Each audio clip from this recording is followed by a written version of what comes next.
it's April from April's Home, and today I thought I would share with you a casserole recipe.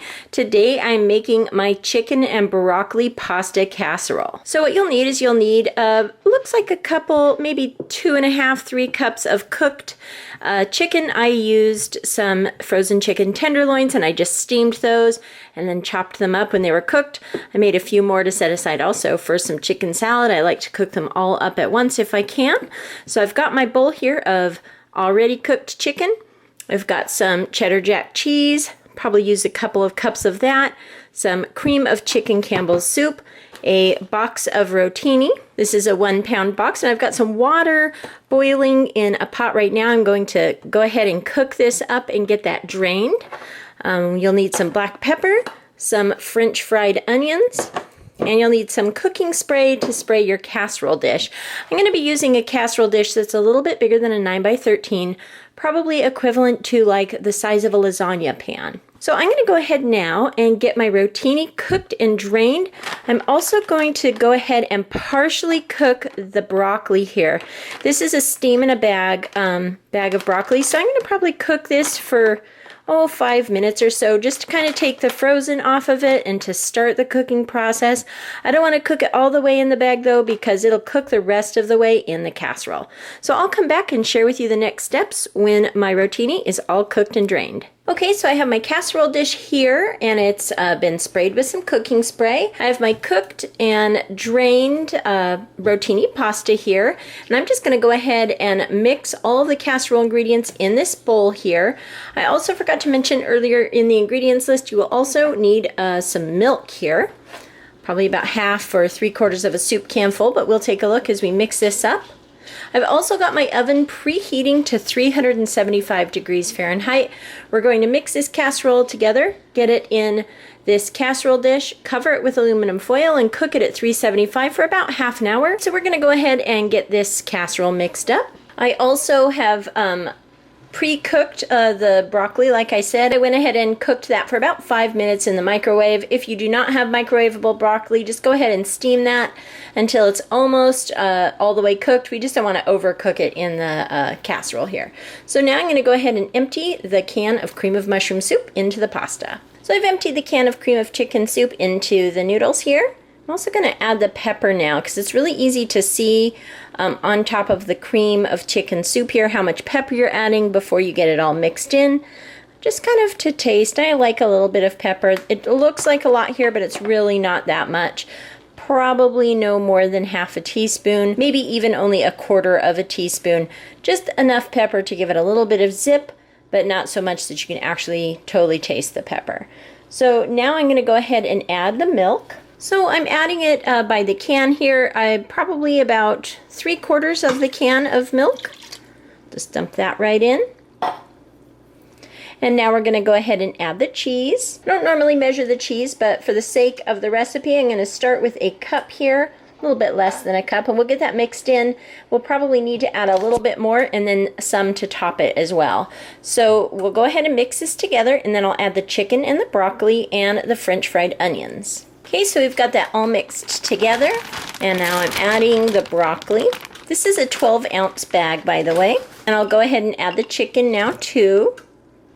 And then I'm going to go ahead and stir this together, then we'll stir in the onions after this. I just like to kind of incorporate it in steps, so I make sure that everything's thoroughly mixed. Okay, now I've got the chicken and broccoli mixed in. You can see some of the onions have started to fall in. I measured out a cup, kind of a rounded cup of these. Go ahead and start with that.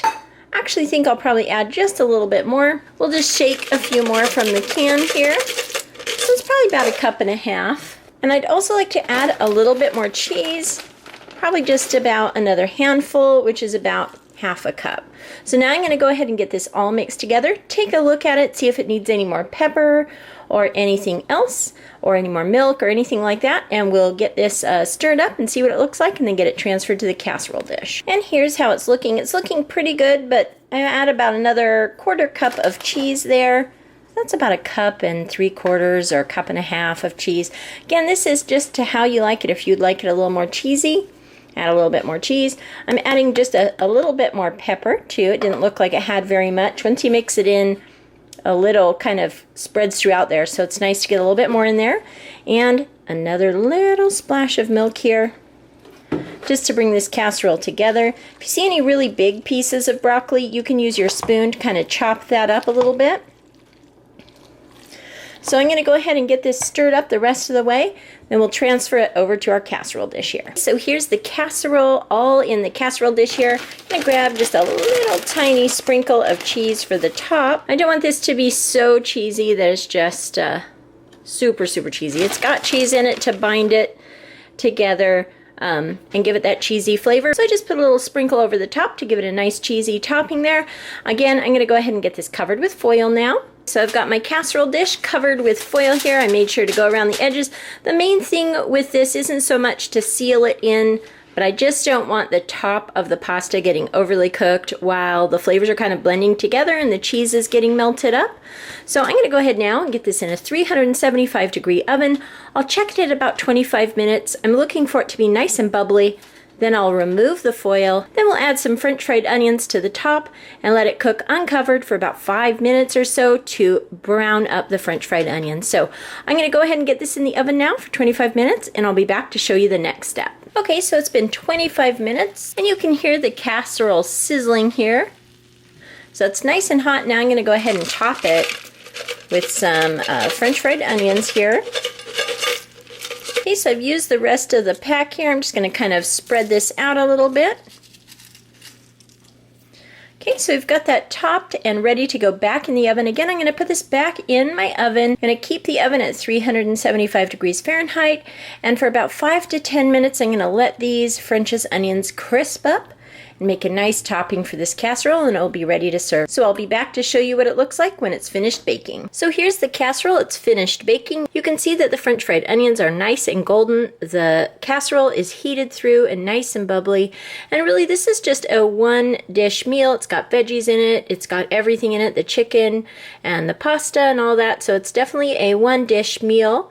I do think it would be good served with some fruit on the side or a salad or something like that to round it out. So that is my chicken broccoli casserole. I'm going to go ahead and serve some up on a plate so you can see what it looks like when it's served. So I've served up a small plate here so you can see what it looks like. We've got our broccoli and our chicken, and the French fried onions look really delicious and make a really nice casserole topping. So as you can see, this is a very easy recipe. It's very simple to put together. It makes a bunch. It'll definitely feed a whole family, or make lots of leftovers and things like that. So that's my broccoli chicken casserole. I hope you enjoyed taking a look at this recipe. If you liked this video, give it a thumbs up. Hit subscribe for more videos from April's Home. Thank you so much for watching, and I'll talk to you later. Goodbye.